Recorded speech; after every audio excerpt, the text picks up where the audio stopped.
Hola a todos, ¿cómo están ustedes? Bienvenidos nuevamente a un nuevo encuentro, a un nuevo episodio de esto que hemos dado en llamar Historia en Podcast. En el día de hoy vamos a estar desarrollando ese nuevo proceso que se está dando, que se va a comenzar a dar en Europa a partir del siglo XV, que es conocido como la modernidad, y que va a traer aparejado dos procesos que a la vez son precedentes y los definen, que son el Renacimiento y el humanismo. Pero para hablar de modernidad, Renacimiento y humanismo es necesario primero retomar algunos de los aspectos, algunos de los puntos que hemos estado desarrollando en los episodios anteriores de Historia en Podcast.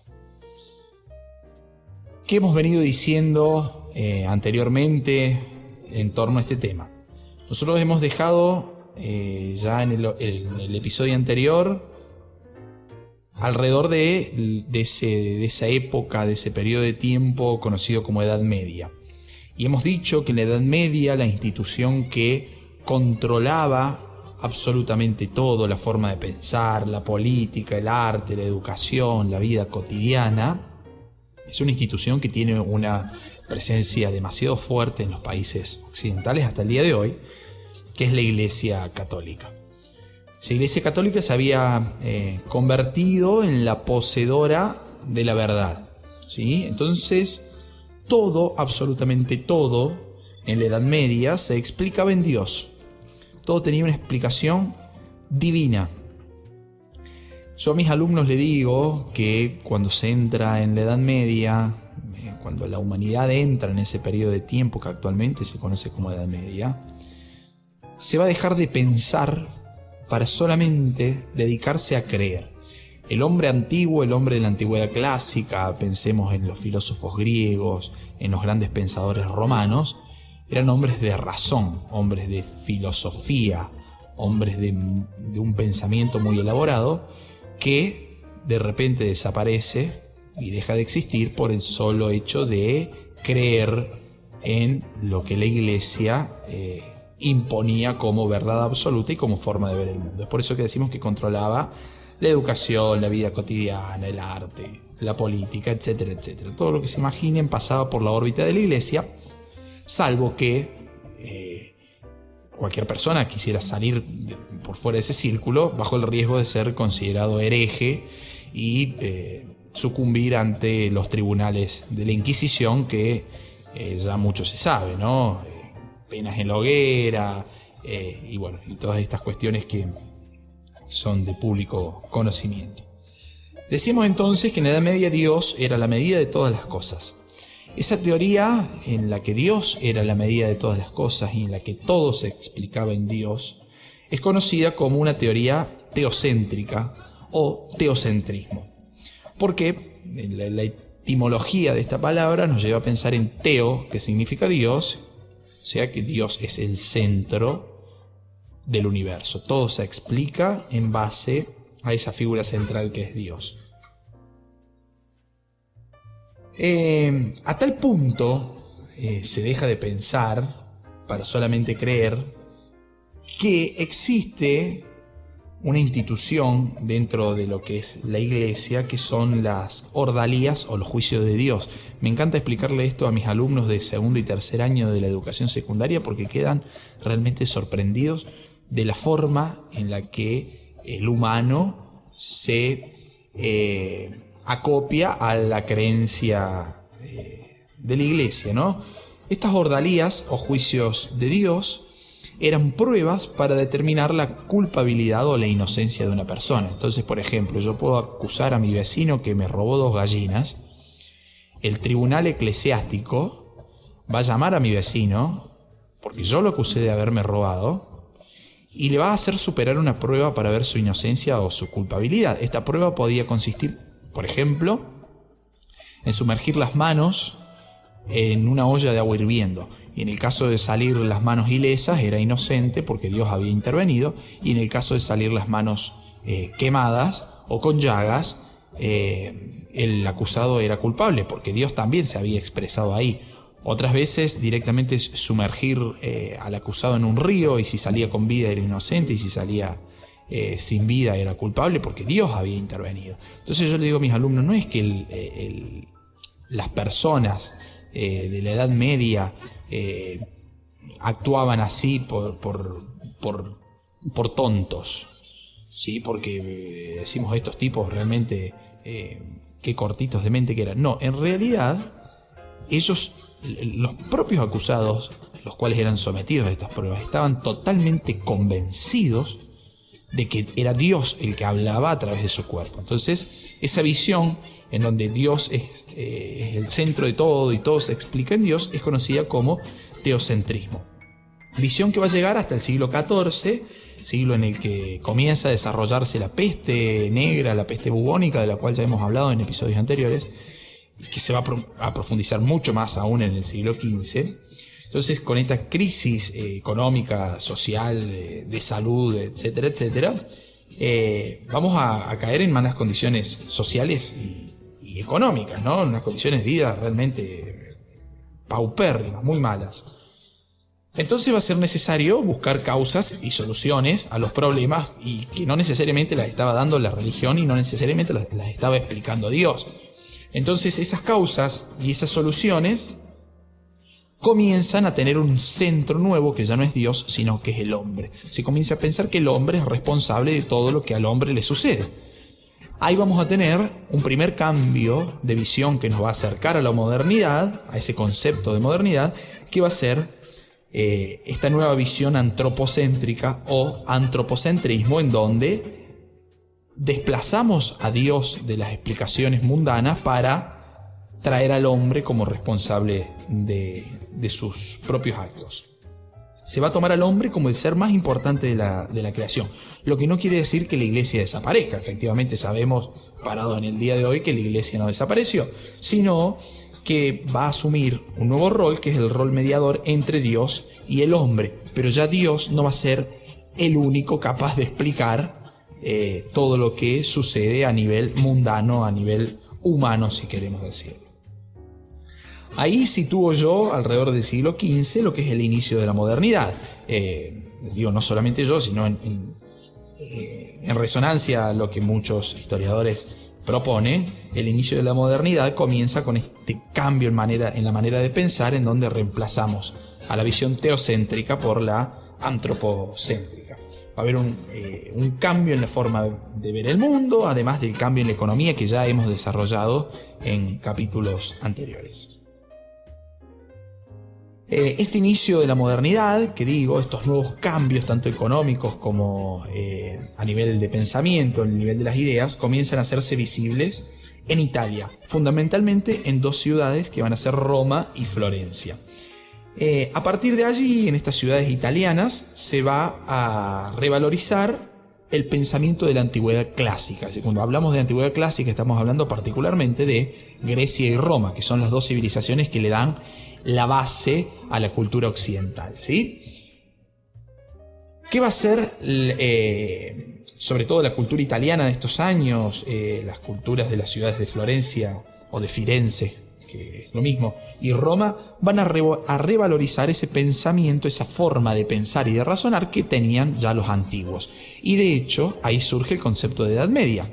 ¿Qué van a decir los romanos y los florentinos en esta época? Bueno, entre nosotros, que pensamos en pleno siglo XV, siglo XVI, y los romanos y los griegos, que también pensaron, existió algo al medio. De ahí viene el nombre de Edad Media, en donde se la conoce como una época oscura, digo, de oscurantismo, de misterio, de la iglesia controlando la forma de pensar y la forma de vida. Se preguntarán ustedes por qué Italia va a ser el centro de estos cambios, de este inicio de la modernidad. Italia va a ser, les cuento, el país con más ventaja en Occidente. ¿Por qué va a ser un país con más ventaja? Porque va a ser allí, en este país, en donde arranca el renacimiento comercial que desarrollamos en el capítulo anterior. El desarrollo del comercio, la artesanía, de los burgos, etcétera, etcétera. Va a ser Italia el lugar en donde se organizan técnicamente las cruzadas. También lo desarrollamos en el episodio anterior, donde dijimos que las cruzadas, esas intervenciones militares elaboradas y pensadas por el papado, que tenía la sede en Roma. Va a ser Italia la sede de la primera organización bancaria en Europa, lo cual no va a ser un hecho menor. Y además porque va a ser la península itálica un territorio en el cual no se pierde nunca la tradición clásica, porque estamos hablando que si es Roma la ciudad en la cual se va a llevar adelante este renacimiento o esta nueva forma de pensar que va a llevar a la modernidad, estamos diciendo que Roma justamente era el punto de partida para la forma de pensar de la modernidad. Dije yo recién este renacimiento. Cuando hablamos de renacimiento tienen que tener un acceso directo a lo que ha sido la educación secundaria o algún libro que hemos encontrado en alguna vieja biblioteca, porque el renacimiento, ese movimiento artístico que revivió o que hizo renacer, de allí su nombre, los valores de la antigüedad clásica, es decir, de Grecia y de Roma, va a ser también el otro punto de partida y otro de los precedentes para terminar de sentar definitivamente el concepto de modernidad. Este renacimiento, que comienza en Italia justamente, se da entre los siglos XIII, XIV, XV y muchas veces lo estiramos hasta el siglo XVI. El foco central, el punto central, la idea base de este renacimiento va a ser la razón y la libertad. ¿Sí? Los renacentistas del siglo XV, del siglo XVI, van a decir que el hombre está definido por su razón, por su forma de pensar, que además es libre. Esto se va a ver tanto en el aspecto político, como en el aspecto científico, como en el aspecto artístico. Vamos a tener una variedad de campos en donde se expresa el Renacimiento, que no solamente es el artístico, que por ahí es el que tenemos el acceso directo más rápido, ¿no? Cuando decimos que entonces la razón y la libertad guían al hombre, estamos diciendo que quien está perdiendo poder ahí es la Iglesia. Pierde poder sobre todo la teología, ¿sí? En donde basamos la explicación teocéntrica. Entonces va a comenzar ahí a surgir, de la mano del Renacimiento, un nuevo movimiento que es el movimiento humanista. El movimiento humanista, que también tiene su inicio en Italia conjuntamente con el Renacimiento, va a tomar al humano, de ahí su nombre, humanismo, como centro de todo, lo cual nos remite nuevamente a esa explicación del teocentrismo que hemos desarrollado al comienzo del capítulo. Bien, estas ideas que estamos comentando, renacimiento, humanismo, antropocentrismo, modernidad, el hombre libre y basado en su pensamiento y en la razón, van a tener un ejército, entre comillas, un ejército de defensores y de difusores. Estos difusores o defensores a la vez son los laicos. Los laicos son aquellas personas que pueden profesar una religión, ¿sí? Pueden ser católicos, pero esa religión, esa creencia, no explica los ámbitos de incumbencia humanos. Estos laicos que, por ejemplo, van a ser abogados, poetas, médicos, físicos, pintores, filósofos, hombres de mucha cultura, pueden llegar a creer, por ejemplo, en la vida después de la muerte, en la Santísima Trinidad, en Dios, en el Espíritu Santo, en la Virgen, en los santos, etcétera, etcétera. Pero esa creencia no explica su forma de ver el mundo, ¿sí? Otros de los grandes difusores que va a tener esta cultura humanista y renacentista en Europa occidental van a ser los mecenas. Los mecenas van a ser burgueses ricos o gobernantes, como por ejemplo en Florencia, en Italia, la familia de Medici. Y también puede ser parte de la jerarquía eclesiástica, o sea, de miembros de la Iglesia que están a un nivel superior. Por ejemplo, el Papa León X, que no va a ser menor este dato, es hijo de Lorenzo de Medici de Florencia, digamos. Entonces, cuando yo en el capítulo anterior les decía, los burgueses van a fundamentar su poder en la riqueza, mientras más dinero, más poder, mientras más rico soy, más poder tengo, va a quedar expresado en este ejemplo que estoy dando aquí ahora, ¿sí? El Papa León X decía, hijo de Lorenzo de Medici, por ejemplo, va a ser mecena de Rafael, que el gran pintor, incluso arquitecto, que va a diseñar junto con Bramante, que también va a ser otro que está al mecenazgo de León X, de la Basílica de San Pedro. Son los que piensan el diseño de la Basílica de San Pedro. Imagínense el tamaño de tal empresa, ¿no? Estos mecenas, que decía que eran burgueses ricos, gracias a su dinero y a su poder, pagaban al artista, estipulaban los tiempos, pero no le podían decidir y definir los temas de su obra. ¿Por qué? Porque estamos diciendo que el humanismo y el antropocentrismo como teorías de la modernidad definen que el hombre es básicamente libre. Por lo tanto, los temas están regidos por la libertad del artista. Por más que quien pusiera el dinero y estipulara los tiempos fuera el mecena. En los libros de historia generalmente encontramos que este renacimiento tiene dos etapas, ¿sí?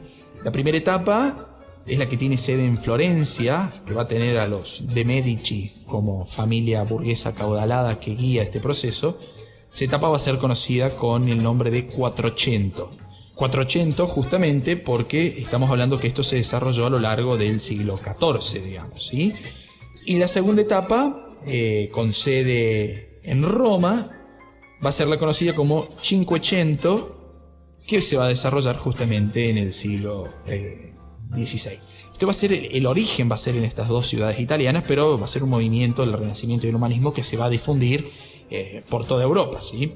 No va a ser situado, sino que va a tener un origen preciso, que es la península itálica, en dos ciudades de Italia, que va a ser Florencia y Roma, pero que va a tener una difusión a lo largo de todo el continente europeo.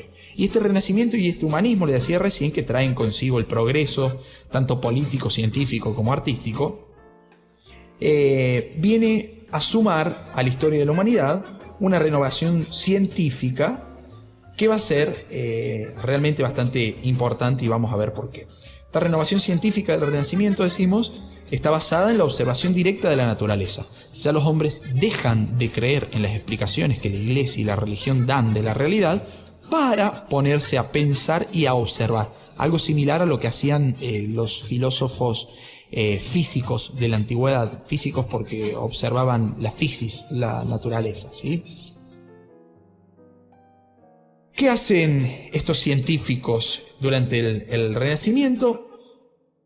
Aprovechan su tiempo para observar la naturaleza, lo cual va a ser el origen de lo que nosotros conocemos como la ciencia moderna.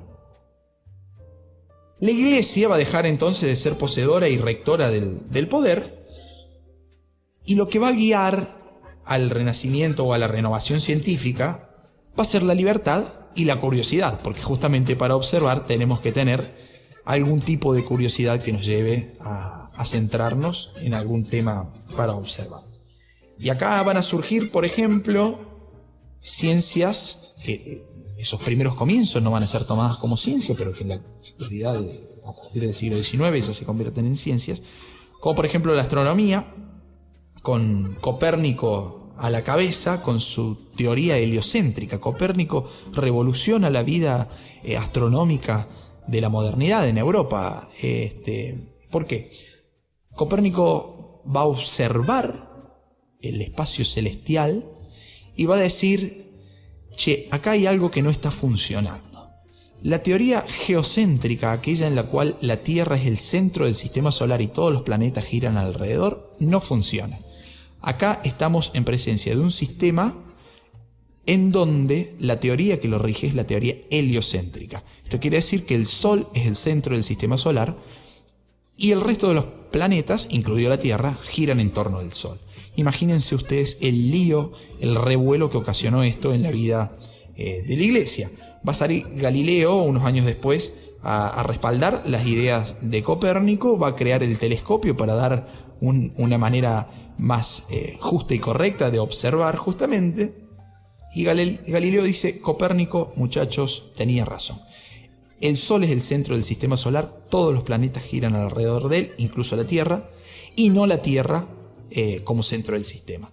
Galileo va a tener un juicio por el Tribunal de la Inquisición, y va a ser obligado a renunciar a su forma de creer, que lo van a hacer obligar a declarar que era una simple hipótesis, y Galileo se niega, dice no, en realidad esto no es una simple hipótesis.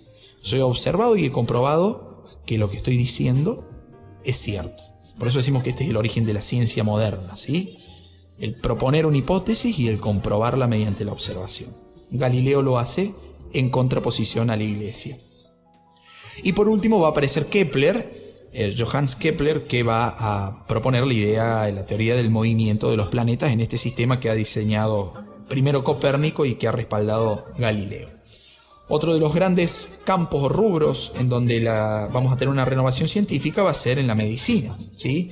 Va a comenzar ahí el estudio del cuerpo humano, va a comenzar el estudio de las formas del cuerpo humano. Acá hay un tratado, un dibujo muy importante de Leonardo da Vinci, que seguramente ustedes recuerdan, un hombre dibujado de piernas y brazos abiertos en torno a un círculo, en donde se establecen las dimensiones del cuerpo humano.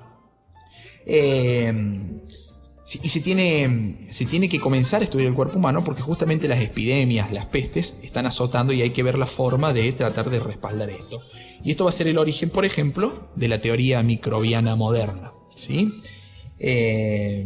Servet, por ejemplo, un gran científico médico del Renacimiento, va a descubrir la circulación pulmonar de la sangre, lo cual va a ser una revolución total para la época.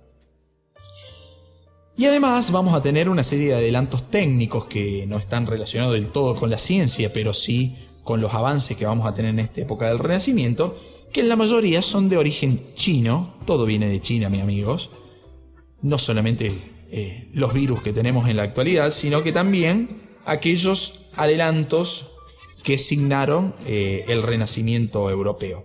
Digo, por ejemplo, la pólvora, que era usada por los chinos para los fuegos de artificio, el papel, la imprenta, que está atribuida al alemán Gutenberg, pero que en realidad se ha comprobado que ya los chinos lo usaban, y la brújula. Estos adelantos técnicos, pólvora, papel, imprenta y brújula, le van a permitir al hombre expresar sus ideas de manera mucho más rápida, decimos a través del papel y la imprenta, le va a permitir combatir de manera mucho más efectiva, decimos la pólvora, y le va a permitir orientarse de manera mucho más eficiente, decimos la brújula. ¿A qué se deben que todos los inventos que han llegado como un gran adelanto técnico a Europa provengan de China? Estamos diciendo que ese comercio que hemos desarrollado en el capítulo anterior, en realidad está teniendo un avance notable, un contacto muy estrecho y fluido entre el Oriente y el Occidente.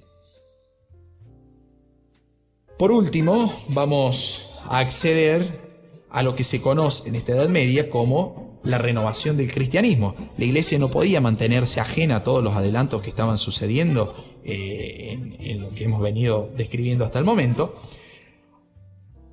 Y para colmo va a aparecer un monje sajón, un tal Martín Lutero, que va a criticar la Iglesia. Va a criticar a la Iglesia sobre todo por una serie de eventos que el Papa León X, de la familia de los de Medici, que describí recién, va a comenzar a hacer. ¿Qué hace León X? Comienza con lo que se conoce como venta de indulgencias. Las indulgencias son básicamente, en lenguaje vulgar, el perdón de los pecados. ¿Sí? Cuando uno va a la iglesia, se confiesa y el cura te dice, rezate 10 Padre Nuestro, 3 Ave María. Bueno, esa es la indulgencia, es el perdón de tus pecados. ¿Qué hacía León X? Las vendía. Como buen perteneciente a familia burguesa, le interesaba el dinero y dice, yo las voy a vender. Si vos te querés salvar de ir al purgatorio o corres el riesgo de ir al infierno por tus pecados, yo te vendo tu indulgencia. Entonces la gente totalmente crédula, lo que decíamos recién, porque Dios explicaba todo, León X dice, mira, te la vendo, y la gente iba y compraba, ponía una gran suma de dinero, preocupada por salvar su alma. Entonces Martín Lutero va a decir, che, esto que están haciendo no está bien, ¿sí? Ustedes están vendiendo bienes espirituales a cambio de dinero, esto no se hace, no creo que Dios lo apruebe, le va a decir Lutero. Y aparte va a estar criticando Martín Lutero la forma de vida de la jerarquía eclesiástica, que vivía con todos los lujos incluso por fuera de los mandamientos que las Sagradas Escrituras tenían. Por ejemplo, León X va a tener más de 6 hijos y era papa, y el celibato ya estaba funcionando como institución dentro de la Iglesia Católica, ¿sí? Entonces estas críticas de Lutero, ayudadas por la imprenta que le van a dar difusión, comienzan con la renovación de la Iglesia Católica, y vamos a tener como primer punto entonces esta reforma protestante, porque justamente lo que Lutero estaba haciendo era protestar en contra de la Iglesia. Decimos que las causas, entonces, para pasar en limpio de esta reforma protestante de Martín Lutero, van a ser la difusión de las ideas humanistas, de volver a mirar al hombre como centro de la explicación de vida, la venta de las indulgencias, otra de las grandes causas, y las críticas que Lutero va a realizar a los textos bíblicos que estaban en latín. Entonces solamente podían acceder a las Sagradas Escrituras aquellos que conocían el latín como lengua. ¿Qué va a hacer Lutero? Va a traducir en el año 1534 la primera edición de la Biblia al idioma alemán. La iglesia le va a decir a Lutero: usted se tiene que retractar o le vamos a hacer un juicio a través de la Santa Inquisición.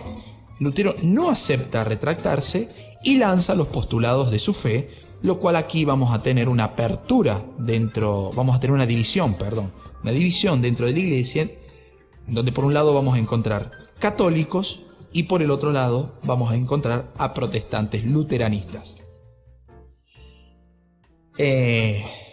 Decimos que Lutero, monje sajón, va a comenzar en Alemania a predicar esta nueva fe, pero una nueva fe que no cambia en cuanto a los preceptos básicos, digamos Dios, la Santísima Trinidad, etcétera, etcétera, etcétera, sino que va a cambiar la forma de la práctica de esa religión.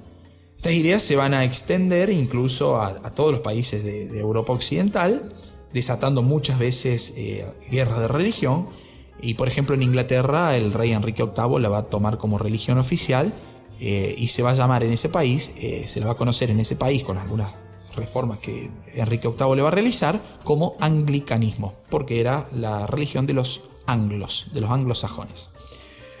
Vamos a tener otro movimiento aquí adentro vamos a tener otra persona que se va a sumar al movimiento iniciado por Lutero, que va a ser Juan Calvino, que va a dar inicio al calvinismo, sobre todo en Francia, y va a postular, dentro de su enorme teoría, que solamente algunos hombres se van a salvar, solamente algunos podrán llegar a la salvación, otras almas están condenadas por sus pecados al sufrimiento eterno, cosa que chocaba directamente con lo que proponía Lutero e incluso con lo que proponía la Iglesia Católica. Entonces vamos a tener acá la Iglesia Católica por un lado, protestantes por el otro y calvinistas por el otro.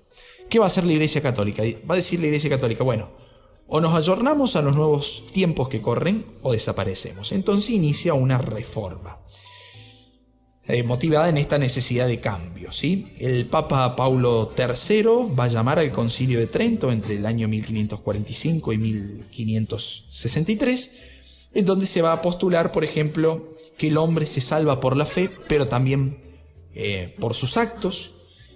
Se va a aceptar una sola traducción de la Biblia, que va a ser conocida como Vulgata, que va a ser del siglo IV, y adivinen ustedes qué, sí, va a estar escrita en latín, contradiciendo a lo que decía Lutero.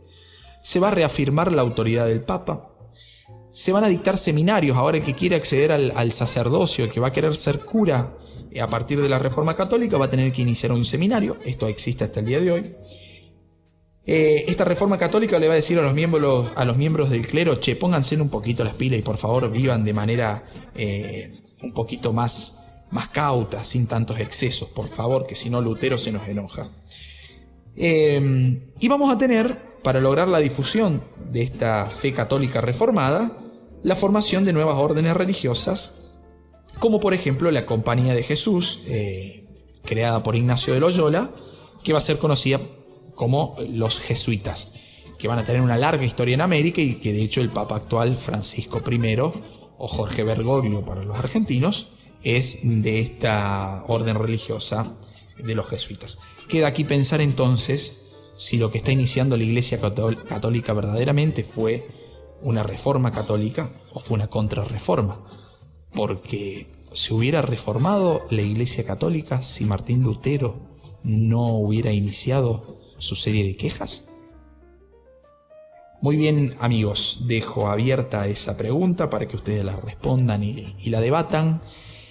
Y espero retomar este hilo conductor de la historia en el próximo capítulo de esto que hemos dado en llamar Historia en Podcast. Lucas Bota es mi nombre, los saludo muy cordialmente y los espero en un nuevo episodio. Adiós.